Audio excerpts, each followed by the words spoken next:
Andrei Vermeulen, baie welkom hier by ons. Ek het jou nou al 'n paar keer hier gesien en ek het jou al ontmoet en lekker gesels en vanoggend toe sê Josef vir my, jy het nou die groot stap geneem en 'n lidmaat geword. Ja, almal kyk my om, kyk om nuuskierige agies, sê vanmôre Andrei. Dis hoe dit is hier by ons, is ons 'n klein gemeenskap van gelowiges, van boeties en sissies in Christus. So welkom by ons.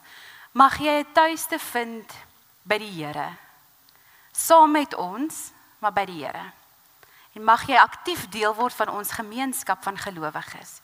Mag jy saam met ons geestelik verryk word. En dankie Tannie Molly, ek hoor jy ken hom.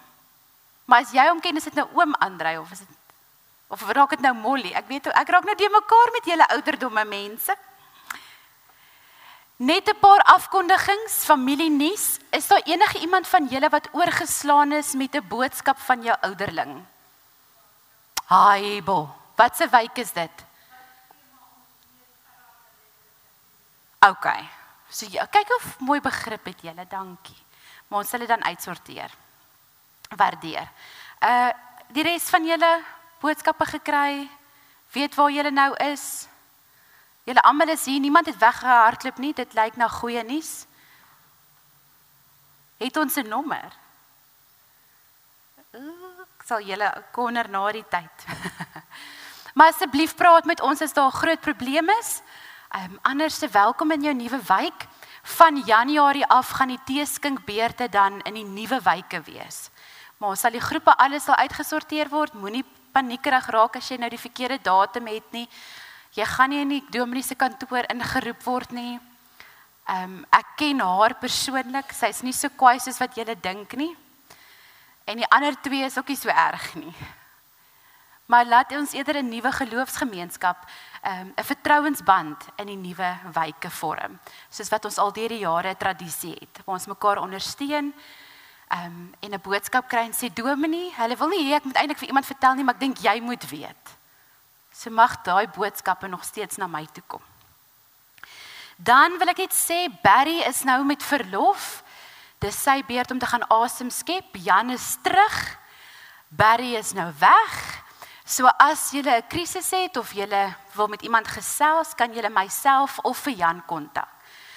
Barry kom eers middel Januarie terug. Met hy gaan nou emeritaat ontvang, met ander woorde, sy kontrak verander. Hy is nou eintlik op aftree ouderdom. Ek weet hy lyk nie so nie. Vir van julle gaan hy sê hy lyk nog te jonk en ander mag dalk dink hy moes al lankal afgetree het. Nee, ek grap. Maar sy kontrak verander nou. Hy is nou op aftree ouderdom. So hy moet nou al daai verlof, nê, wat jy nou nooit vat as jy hard werk nie. Is nou 'n bietjie sy beurt om in te haal. So as julle iemand benodig, ek is hierso tot na Kersfees. En Jan is dan terug tot in die nuwe jaar. So hier sal iemand beskikbaar wees. Dan die 16de Desember. Dit is nou Dinsdag. Daar was 'n skyfie van dit op, nê? Ek dink anders is dan ons hom net weer uitstuur. Ek weet Michelle het hom aangevra. Die 16de Desember is daar 'n gelofte dankseggingsdiens by Kranskloof. 9:00 die oggend. Ons het nie hier erediens nie, dis 'n gesamentlike erediens by Kranskloof. Hulle nooi ons uit na die dankseggingsdiens toe en ons nooi hulle weer uit na ons oujaarsdagdiens toe. Die 31ste Desember om 6:00 die aand hierso. So danksegging by hulle, gelofte diens by hulle en oujaarsdagdiens by ons. So gaan ondersteun hulle want ons verwag mos dieselfde. Nee. Ek dink dit is dan al die afkondigings, is daar iets wat ek gemis het? Niks nie. Die laaste een is eintlik bietjie meer van my kant af persoonlik. Moet nou nie stres nie. Ek weet of dit goeie of slegte nuus vir my man is nie. Ek is nie swanger nie, ontspan. Maar ek het wel besluit om by die skool te bedank. Ek het nou Desember, ek het Vrydag my klaskamer gesluit vir die laaste keer. My sleutel oorhandig. Om op 2 plekke, die Bybel sê mens moenie vir 2 baase werk nie, dan dink ons weet beter, nê. Maar om op 2 spasies terselfdertyd jou alles te probeer uitleef, is net nie haalbaar nie. En wie kry die kortste end van hierdie deal, wil ek nou sê? My gesondheid en my familie. En my seentjie, my ou kleine seentjie gaan nog graad 7 toe. So toe ek die oggend besef, ek het nog net 6 jaar met hom in die huis. Haai julle, dis min. Die van julle wat se kinders nou al die skool uit is, sal weet, dis baie min tyd, nê? En my dogtertjie gaan graad 4 toe, en as jy jou oë uit vir jou in die hoërskool. So daarom het ons as 'n gesin die besluit geneem, dat ek dan nou so bedank by die skool, en ek gaan dan nou voltyds in die bediening in. Kranskloof het wel my kontrak aangepas, bietjie aangepas, so my ure binne die bediening neem wel toe. So is eintlik nie tot voordeel van my bediening. Ja, so dis persoonlik. Vanoggend kom ons weer by die advent, en ek het nou nie die ander kerse vanoggend aangesteek nie, by ons tradisie oor die adventskerse. En as jy nou gewonder het, hoekom dit so lyk, wil ek eintlik vanoggend vir jou 'n bietjie vertel, dat daar 'n spesifieke rede is. Dit is nie net goed wat ons bymekaar sit om mooi te laat lyk nie. Die tradisie het ontstaan en simboliek is aan alles bygevoeg. So dit is 'n krans van gewoonlik immergroen takke. En die rede dat dit immergroen moet wees, is dit is 'n simboliek van die ewigheid. Dat daar iets in die hiernamaals is. Ons leef nie net vir vandag nie, ons leef nie net vir 2025 of 2026 nie. Ons lewe vir 'n ewigheid wat kom. So dis hoekom dit immergroen is. Dan dit word in 'n sirkel uitgebeeld as die oneindige, die simboliek van God se oneindigende liefde. Daar's nie 'n begin nie en daar's nie 'n einde nie. Dieselfde met God. Dan die kerse, die 4 kerse is die aftel na die 4 Sondae voor Kersfees. Tradisioneel is dit gewoonlik 3 perskerse en die pers verwys na die goddelikheid, die autoriteit van God, die teenwoordigheid van God. En die 3 staan dan vir die hoop, die vrede en die liefde. En dan die 4de kers is gewoonlik pink. En dis die vreugdekers. Die kers wat ons aansteek omdat ons vreugdevol is. En dit is wat ons vandag vier. Dit is waar ons gaan van wag na feesviering. Van berou na vreugde. Van afwagting na hoop. En dan heel in die middel is die wit kers. En dit is die kers wat ons bære vir Kersdag. En dit is altyd 'n wit kers omdat dit simboliseer die reinheid, die skoonheid, die majesteit van Christus. So as jy ooit gewonder het hoekom so, daar is dit. Vanoggend se tema oor die adventskerse is vreugde. En in die week toe lees ek 'n gedig van Benny Engelbrecht weer, en dit druk vir my iets van die vreugde waaroor ons verlede week gepraat het oor God se wiskunde uit. So as ons stil moment vanoggend by die adventskerse, wil ek vir jou 'n gedig lees, en dan wil ek vra iemand moet dit vir ons aansteek. Iemand wat vreugde hierdie laaste ruk beleef het. Enige iemand? Nee, jy kan maar wegloop in die middel van my preek, dis reg. Kom nuwe ouma, jy het mos vreugde beleef wat alle verstand te bowe gaan. Kom steek vir ons die kerse aan asseblief. Laat ek nou hierso julle skandes van bo af moet vertel. Daar's mos nou geen vreugde wat vergelyk met 'n klein nuweling in die huis nie. Ouma wil heeldag net, so jy moet nou 3 rooi kerse aansteek.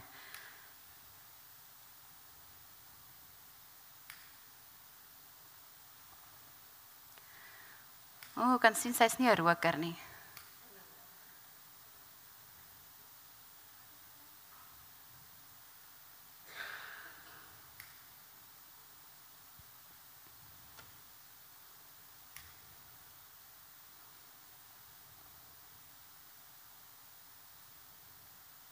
Daar's hy. Ek lees vir julle die gedig vanoggend as 'n vreugde moment in die erediens. Die gedig se naam is God se bank.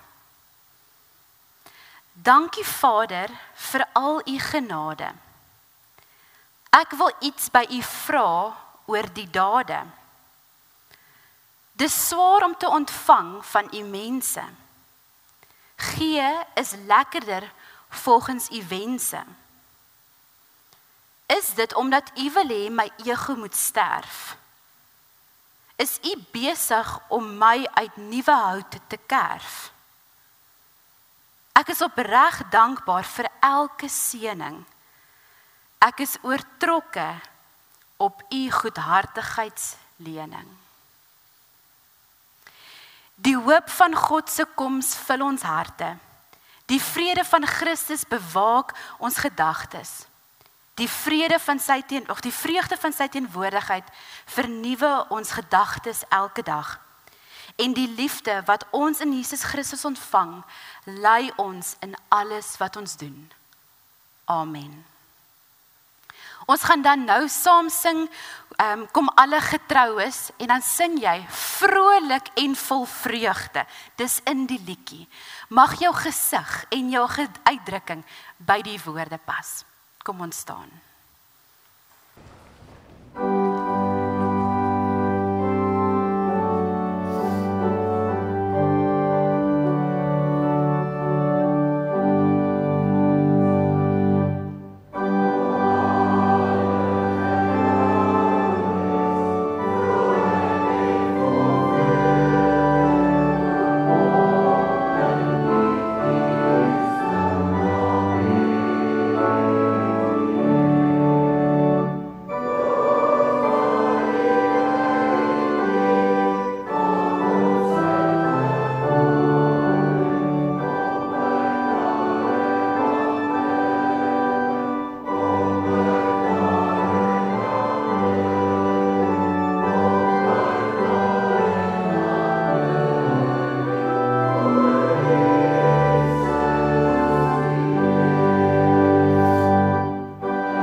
Kom bid saam met my.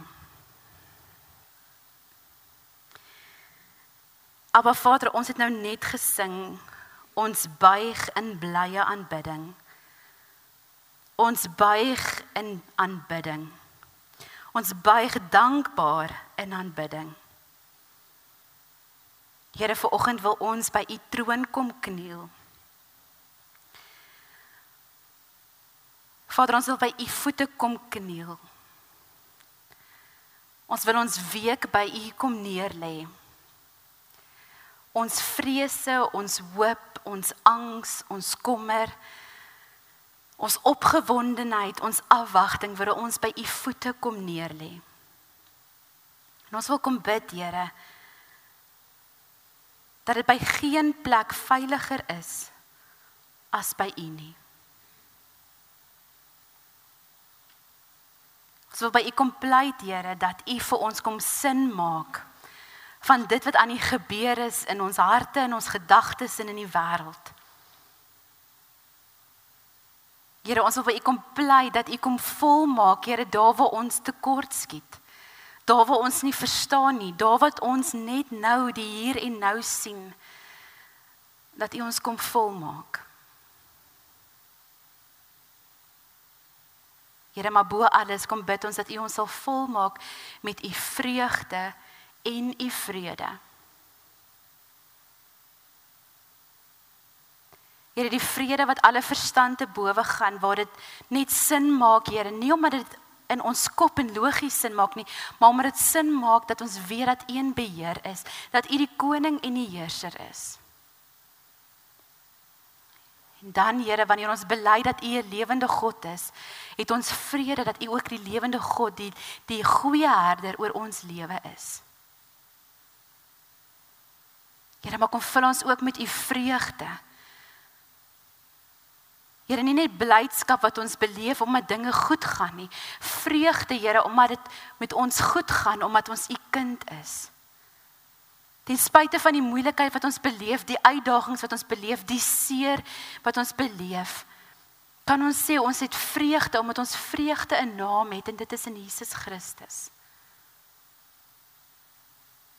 Here, wanneer ons die woord vandag oopmaak, is ons dankbaar dat U gekies het om vir ons U woord te gee. Help ons, Here, om U raak te sien in alles wat ons lees en hoor. Kom spreek, Here, U kinders luister. Amen. Soos jy weet, is ek besig met 'n reeks oor populêre Kersliedere en 'n geestelike interpretasie daarvan. So Melandre, kan ek vir jou vra om vanoggend se lied vir ons te speel asseblief?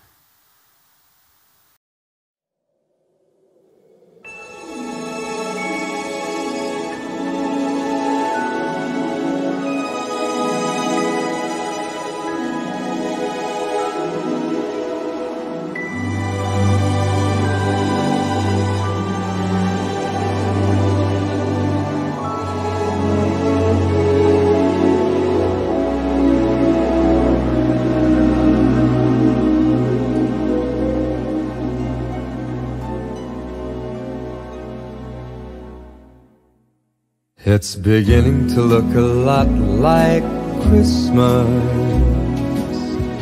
everywhere you go. Take a look at the 5 and 10. It's glistening once again with candy canes and silver lanes that glow. It's beginning to look a lot like Christmas. Toys in every store. But the prettiest sight to see is the holly that will be on your own front door. A pair of hop-along boots and a pistol that shoots is the wish of Barney and Ben. Dolls that'll talk and will go for a walk is the hope of Janice and Jen. And Mom and Dad can hardly wait for school to start again. It's beginning to look a lot like Christmas everywhere you go. There's a tree in the Grand Hotel, one in the park as well. It's the sturdy kind that doesn't mind the snow. It's beginning to look a lot like Christmas. Soon the bells will start, and the thing that'll make them ring is the carol that you sing right within your heart.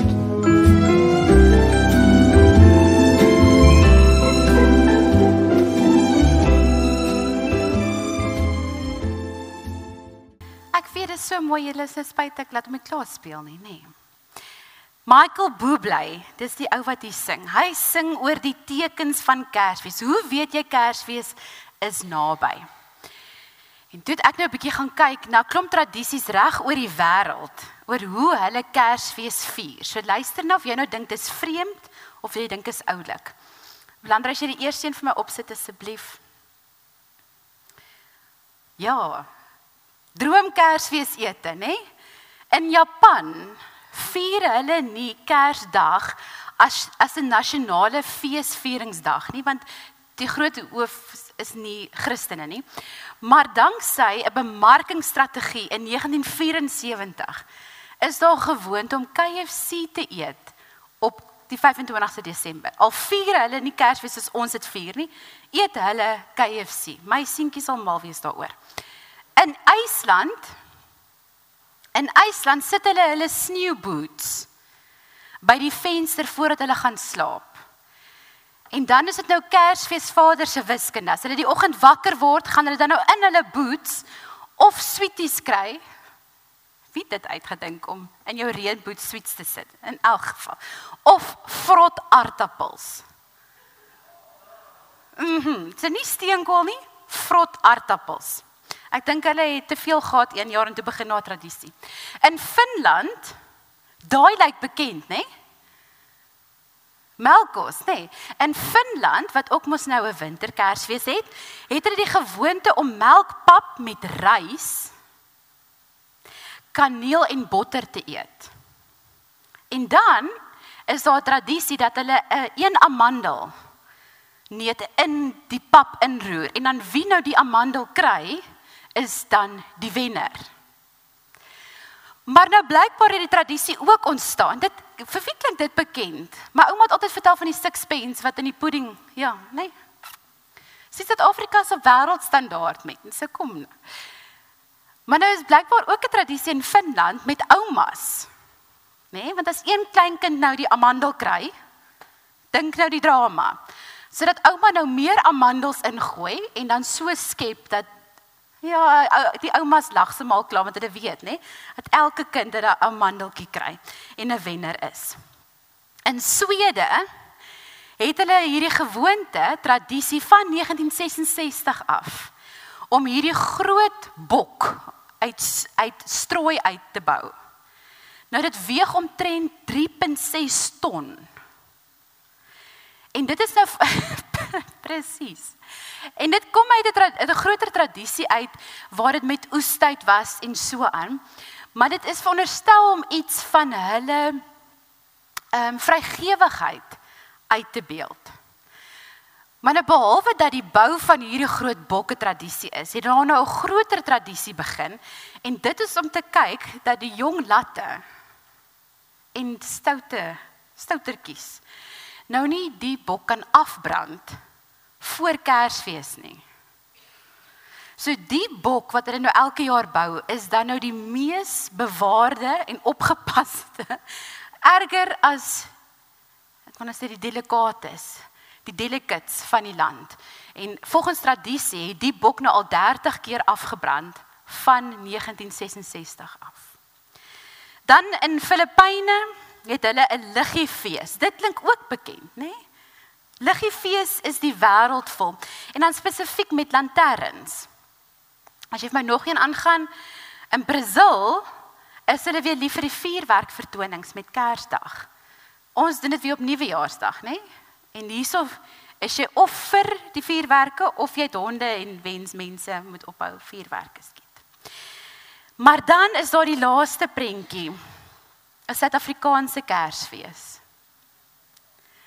Wat maak Kersfees vir jou? Wat is die tekens dat dit Kerstyd is? Michael Bublé het nou gesing van opgemaakte huise en strate, kersbome waar jy kyk, liggies wat skyn, speelgoed wat in elke winkel, net as jy oor die drempel trap en loop jy vas in al die speelgoed wat gekoop moet word. Maar daar is tekens dat die jaar ryp geword het vir Kersfees. Oral waar ons kom. En so het ons elke een ons eie gevoel wat vir ons Kersfees laat voel. Jy weet dit is Kersfees wanneer jy hierdie sekere goed sien of hierdie sekere tradisies in jou eie huis doen. Vir party van ons is dit die Kersboom wat opgeslaan word met die tradisie dat die ster heel laaste moet opgaan, maar dit is 'n simbool dat die Kersboom nou klaar opgemaak is. Vir party van ons is dit familie. Wanneer ons begin Kersbeddens maak in die sitkamer vir al die kinders, dat almal net 'n slaapplek het, voel dit soos Kersfees. Maar weet julle, die tekens van Kersfees is nie 'n nuwe ding nie. Dis eintlik 'n tradisie wat in die Ou Testament begin het. En die tyd het ryp geword, die tyd het reg geword vir die lang verwagte verlosser om gebore te word. So as ons praat oor die tekens van Kersfees, en ek het dit al 'n paar keer genoem, besef ek maar nog nooit bietjie stil gestaan by dit nie, wil ek vanoggend net so bietjie kyk na die tekens wat gewys het op Christus. Die tekens van die rypwording van tyd, van God se groot reddingsplan. Ek gaan net 3, gaan nie al 300 vanoggend vir jou verduidelik. Ek wil net 3 vir jou uitlig. Maar eers moet ek net vir jou goue agtergrond gee oor 'n profesie. Oor wat is 'n profesie? 'n Profesie is nie 'n gevoel wat 'n profeet gekry het en dit net gaan vertel het nie. Dit is nie 'n warm vuur kaggel oomblik en hierdie belaaide emosie en hulle gaan vertel dit nie. 'n Profesie is 'n boodskap wat direk van God afgekom het. En die profeet was verantwoordelik om na God te luister en daardie boodskap direk te gaan oorvertel. En hierdie boodskap wat God gegee het kon oor die toekoms of vir die hede gewees het. Die profete kon nie noodwendig kies wat God se boodskap vir hulle sou wees nie. En as God 'n boodskap gestuur het oor die hede, was dit waarskynlik meeste van die tyd om 'n probleem aan te spreek wat hulle op daardie oomblik beleef het. En ander kere was dit 'n profesie van hoop gewees, van iets wat God in die toekoms gaan doen. Maar dis hoekom die meeste van die profesieë wat ons in die Ou Testament gelees het, is nie noodwendig goeie nuus wat die profete moes oorvertel het nie. Partykeer, meeste van die kere was dit profete wat gehoor het by God, as jy nie nou ophou om hierdie te doen nie, gaan daar nagevolge wees. En dis hoekom ons lees in die Ou Testament van profete wat gesê het, "Ai Konna, ek wil nie meer nie." Maar as die roeping van God op jou is, dan sê jy soos Jona, jy kan nie weghardloop nie. God bring jou altyd terug. 'n Profesie het altyd gespreek van God se karakter. En was altyd in lyn met God se woord en God se karakter. Dit het nooit dit weer gespreek of teen dit gegaan nie. Dit het altyd 'n doel gehad. Was altyd gerig op iets gewees. So hierdie is eintlik 'n bietjie opvoeding wat ek en jy vandag ook moet beleef, want daar is nog steeds vandag profete. God rig nog steeds mense op wat spesifieke boodskappe aan mense bring. En dan noem hulle dit 'n profesie. Nou my liewe boetie en sussie in Jesus Christus, ek wil hê jy moenie net altyd skepties wees nie. God kan nog steeds praat soos God wil praat. Maar toets dit. Soos wat die Ou Testamentiese profesieë getoets is, wil ek vir jou vra om dit te toets. Hoe toets ek dit? 1 is dit in lyn met God se woord en met God se karakter?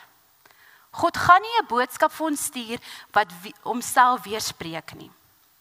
Die tweede een, openbaar dit iets van God se hart. As die profesie nie rig tot God se hart nie, en dit net gaan oor die mens, raak ek skepties. Derde een, dit kan nie net wollerig wees nie. En wat ek daarmee bedoel is, dit kan nie net sagkens wees nie. Ja, partykeer gee die Here vir ons 'n boodskap van liefde, maar dit is nie altyd net dit nie. Dit kan nie net wollerig wees nie. En die belangrikste een, 'n profesie moet tot vervulling kom, anders was dit nie 'n woord van God nie. Maar hier kom die dilemma. 1400 jaar het dit gevat, vandat God van die profesie uitgespreek het, tot dit in vervulling gekom het oor Jesus. Die eerste profesie lees ons in Jesaja 7 vers 14. Die eerste waarna ons kyk vandag, dit is nie die eerste wat God uitgespreek het nie, ek moes 3 kies vir vandag. Jesaja 7 vers 14. Nou net so 'n bietjie geskiedenis, jy moet die geskiedenis so 'n bietjie verstaan, voordat jy die vers kan verstaan. Juda en Israel was nie meer een koninkryk gewees nie, hulle het geskeur, so dit was 2 koninkryke, Juda en Israel. Juda word aangeval deur 2 lande, Israel, hulle eie vorige volkgenoot, bedreig hulle, en Aram. En koning Agas, wat in daardie tyd in beheer was van Juda, wil nie by God gaan kniel om 'n profesie, 'n woord by God te ontvang nie. Hy gaan vra hulp by die buurland Assirië. Maar nogtans stuur God woord deur die profeet Jesaja en hy sê: "Daarom sal my Heer self vir julle 'n teken gee. Kyk, die jong vrou is swanger en gaan 'n seun in die wêreld bring. Sy sal hom Immanuel noem." Klink dit vir jou bekend? Nou sekere teoloë sê, dit was ook vir daardie tyd, dit het 'n direkte vervulling gehad, dat daar 'n heerser, 'n leier gebore is, wat sy naam weerspieël het van God se teenwoordigheid. Maar ek en jy weet wat die direkte vervulling van hierdie profesie is. Wanneer die engel aan Maria verskyn, en hy vir haar sê, jy gaan hom Immanuel noem. God met ons.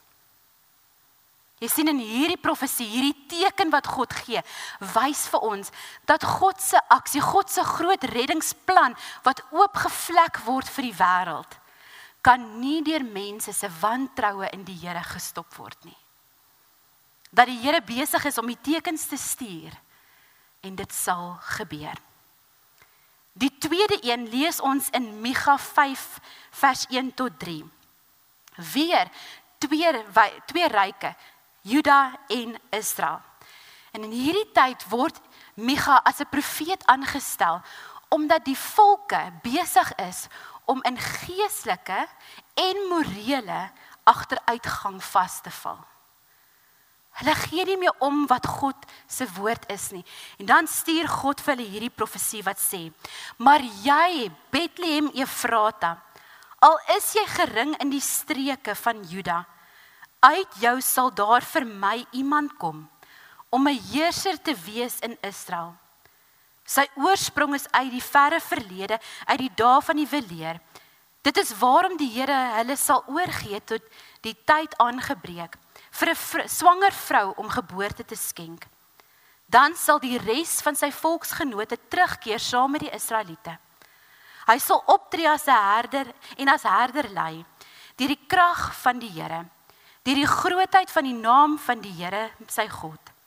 Hulle sal veilige vesting wees, want dan sal hy magtig wees, tot aan die uithoeke van die aarde." En die eerste profesie wat ons vanoggend gelees het, kom vlek God sy reddingsplan oop. En die tweede een, kom vlek God die wêreldkaart oop. En hy kom sit 'n pindrop op Bethlehem. En hy sê, my groot reddingsplan gaan in Bethlehem gebeur. En weet julle, in daardie tyd moes dit 'n groot skok gewees het. Want Bethlehem was eintlik maar 'n landbougemeenskap wat ryk was aan boere en herders. En sover ons weet het hulle eintlik geen groot politieke aanspraak gehad in daardie tyd nie. Maar dit was die broeigrond van 'n koning. Koning Dawid is ook daar gebore. En die groot ewige koning is gebore in Bethlehem. 'n klein plekkie, ongeag, nie noemenswaardig nie, maar God sê, daar gaan dit in vervulling kom. Die derde een lees ons in Numeri 24, nou van julle behoort na Numeri 24 te ken, nee. Die konteks hier is, bietjie vroeër as die vorige twee wat ons gelees het, die Israeliete, een volk uit Egipte, hulle is op pad om te trek na Kanaan toe en hulle kamp in die vlakte van Moab. En Balak, die koning van Moab, gryp 'n profeet naderhand en hy koop hom om vir Biljam. Hy koop Biljam om 'n profesie van wanhoop en verwoesting en vernietiging oor die Israeliete uit te spreek. Eintlik 'n vloek. Maar elke keer as Biljam sy mond oopmaak om te profeteer, dan kom die Gees van God en hy spreek 'n seën uit oor die Israeliete. En dan lees ons: Ek sien hom, maar dit is nie nou nie. Ek neem hom waar, maar hy is nie naby nie. 'n ster uit Jakob tree na vore. 'n heersersstaf uit Israel verskyn. Hy verbrysel die slape van Moab en vernietig al die kinders van Set. God vlek sy koningsplan, sy reddingsplan oor. God kom vlek die wêreldkaart oop en dan kom steek God die metaforiese ligte aan. En God wys dat selfs niks wat ons wil uitspreek teen God se plan, sal hierdie groot reddingsplan van hom stop nie. Die wêreld, die heelal, sien al hierdie tekens dat die tyd ryp geword het vir God se groot plan om in werking te tree. Mense beleef die tekens, hulle sien hoe kom dit in vervulling. En dan lees ons in Matteus 2 vers 1 tot 10 die volgende. Jesus is in Bethlehem, Judea gebore, in die dae van koning Herodes. En kyk, daar het sterrekykers uit die ooste na Jerusalem gekom. Ek wil net daar gou 'n kant aantekening maak. Hierdie sterrekykers in die ooste, daar's baie teoloë wat meen dat hulle uit die tradisie uitkom wat Daniël opgerig het, toe hy die profete van Baal en die profete van die koning onderrig het in wat gaan kom, wat die reddingsplan van God is. So 'n klomp groot beweging wat glo dat dit hierdie sterrekykers is wat gewag het vir die ster. Hulle het gevra, waar is die koning van die Jode wat gebore is? Want ons het sy ster in die ooste gesien en ons het gekom om eer aan hom te bewys. Toe koning Herodes dit hoor, was hy ontsteld en die hele Jerusalem saam met hom. En nadat hy al die leierpriesters en die skrifkenners uit die volk bymekaar geroep het, het hy vir hulle navraag gedoen waar die Christus gebore sou word. Hulle het vir hom gesê in Bethlehem, Judea, want so staan daar deur die profeet geskryf, en jy Bethlehem, in die grondgebied van Juda, jy is glad nie die geringste onder die geregeerders van Juda nie, want uit jou sal daar 'n leier kom, wat my volk Israel as herder sal lei. Daarop het Herodes en die sterrekenners in die geheim ontbied, noukeurig by hulle navraag gedoen oor wanneer die ster verskyn het. En hulle toe na Bethlehem gestuur het met die opdrag, gaan vind noukeurig alles oor hierdie kindjie uit. En wanneer julle hom gekry het, laat my weet, sodat ek ook kan gaan en aan hom eer bewys. Nadat hulle gehoor het wat die koning gesê het, het hulle vertrek. En kyk, die ster wat hulle in die ooste gesien het vir hulle uitbeweeg totdat dit tot stilstand gekom het, reg bo die plek waar die kindjie was. Toe hulle die ster sien, het hulle 'n onbeskryflike groot vreugde ervaar. Nadat hulle die huis binne gegaan het, het hulle by die kindjie by Maria, sy moeder, gesien en neergekniel en aan hom eer bewys. Toe het hulle skatte oopgemaak en vir hom geskenke aangebied, goud, wierook en mirre. En omdat hulle in 'n droom 'n waarskuwing van God ontvang het om nie na Herodes terug te keer nie, het hulle met 'n ander pad langs na hulle land teruggegaan. Eers net tot daar. Die tekens is deur die heelal uitgeskree. Die profeseë is verkondig deur God se profete. God is aan die werk. Die tekens is daar. Mense het dit gesien. Hulle het dit beleef. maar nie almal het daarop reageer nie. Michael Bublé, en dit is waar ek aan hierdie verhaal gedink het. Michael Bublé sing oor al hierdie tekens van Kersfees. Van die belewenis van alles wat wys dat die jaar ryp geword het vir Kersfees. Maar dan sing hy hierdie woorde. But the prettiest sight to see is the holly that will be on your own front door. Al het die heelal vibreer met die tekens dat God se plan ryp geword het. Al is dit deur die hele heelal uitbasyn dat die tyd reg was. Maar dit was nie vir die voordeur van daai stal nie.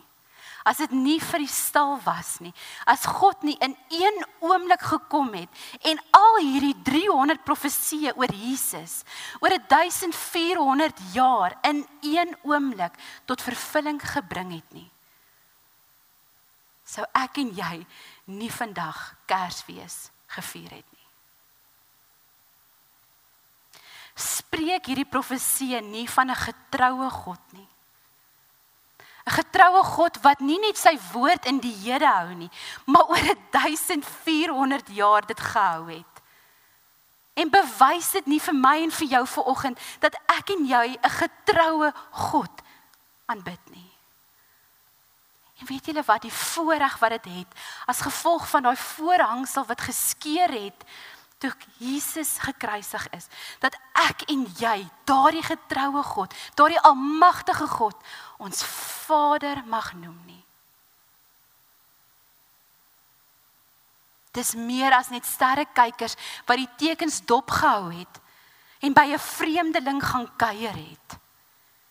Het ek en jy die voorreg vandag om die tekens dop te hou, te sê, Here, ons beleef dit, maar ons mag voor die deur van die stal gaan staan en nie net die tekens sê, o, kyk hoe mooi is dit nie, maar die geskenk van genade kom beleef.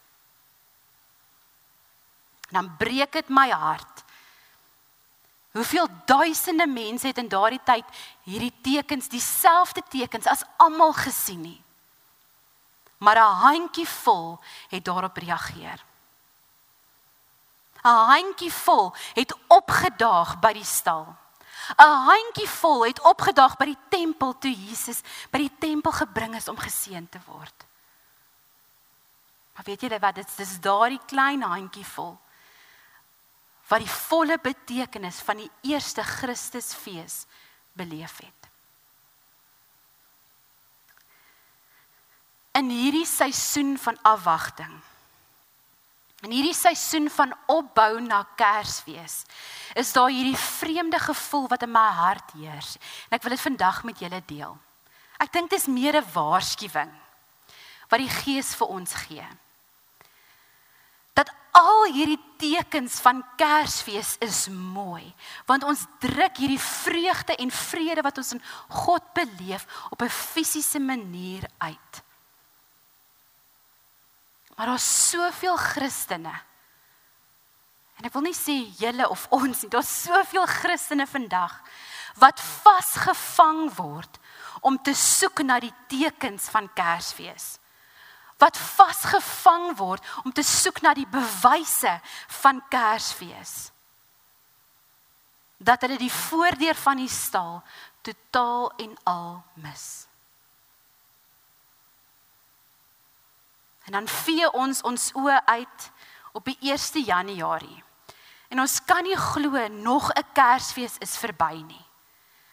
En ons praat met almal wat ons teekom en sê met die slag van 1 klok begin alles net weer van voor af.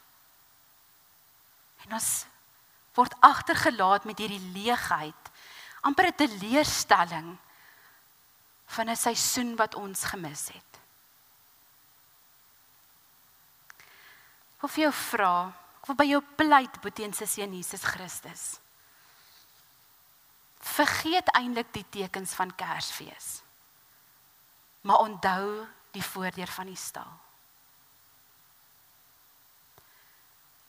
Ek het regtig 'n belewenis dat die atmosfeer dik is van God se teenwoordigheid. En dat God in hierdie afwagtingstyd met Kersfees my en jou wil ontmoet. 'n Openbaring, 'n persoonlike openbaring met my en jou wil hê. Moenie dat ons vasgevang raak in die tekens, maar nie die stal vind nie. Ek sluit af met hierdie. Dit is wel vir my interessant, dat in Openbaring sê God hierdie woorde. Kyk, ek staan by die deur en klop. As jy as iemand my stem hoor en die deur oopmaak, sal ek ingaan na hom toe, saam met hom eet, en hy saam my. Amen. Abba Vader, dankie dat ons Jesus Immanuel mag noem. Dankie Here dat U gekies het in U groot reddingsplan, om nie afsydig en eensydig en afgesonder te bly nie, Here, maar om U seun na ons toe te stuur. U seun te laat mens word, sodat ons hom Immanuel kan noem, God met ons. Here, en as ons rondom ons kyk, sien ons al hierdie tekens van Kersfees. Ons sien die sterre op Kersbome, ons sien die liggies, ons sien die bome oral rond ons. Ons sien die gejaag in mense se oë, Here, die gejaag na iets, na die tekens van Kersfees. Here, maar die ware vrede wat ons na smag hierdie Kersfees, is Immanuel. God met ons. Heilige Gees, kom wys vir ons hierdie week, wat die tekens in ons eie lewe is, waarna ons jaag, maar eintlik teleurgestel raak wanneer ons dit vind. Here, omdat dit vir ons begin gaan net oor die teken, en nie oor Immanuel nie. Here, help ons om ons instelling hierdie week reg te maak, dat dit gaan oor U, dat dit gaan oor U teenwoordigheid, dat dit gaan oor Immanuel, en nie oor die res nie. Dat die res net 'n bonus is wat U vir ons gee, omdat ons by U in die stal kom kniel het. Here, ons het vandag nie geskenke van goud en wierook en mirre nie. Die geskenk wat ons het, Here, is eintlik net ons lewe. Mag ons dit by U in die stal, in U troonkamer kom neerlê. Kom vra, Here, raak ons aan. Kom raak ons aan. Heilige Gees, help ons om hierdie week nie U te mis nie, maar U raak te sien, oral waar ons gaan. In die gejaag, in die lawaai, in die besig wees, maar ook in die oomblikke van stilte. Here, ek bid vir die wat deur 'n moeilike tyd gaan, dat hulle U sal vind, hulle groot vertrooster sal vind, daar waar hulle U nodig het, daar waar hulle broos en weerloos is. Van niks, Here, is vir U onmoontlik nie. Dankie dat ons dit kan bid in die mooiste naam van Jesus Christus. Amen. Ons gaan as slotlied die Kersfees oorwinningslied sing, en ons het hom al 'n paar keer gesing, en die koor het hom al vir ons gesing, so ons ken die wyse, en ons ken die woorde, en ons ken die verhaal. So daarom wil ek vir jou vra om uit volle bors saam te sing, al is dit vir jou vreemde woorde, en ons is dit nie so bekend nie, want dit is 'n pragtige lied. Kom ons staan, en dan sing ons die Kersfees oorwinningslied. Oh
dis hoekom ek dankbaar is vir 'n koor, nê? As ons gewone mensies wat nie die Immanuel kan sing nie, dan kom die koor en dit maak dit vol. Dankie julle. Dit is om jou gawes vir die Here te gebruik. Die Here wil jou met sy seën hierdie week uitstuur. Mag die Here jou seën en jou beskerm.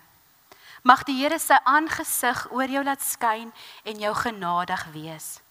Mag die Here sy aangesig na jou toe oplig en aan jou vrede gee. Amen.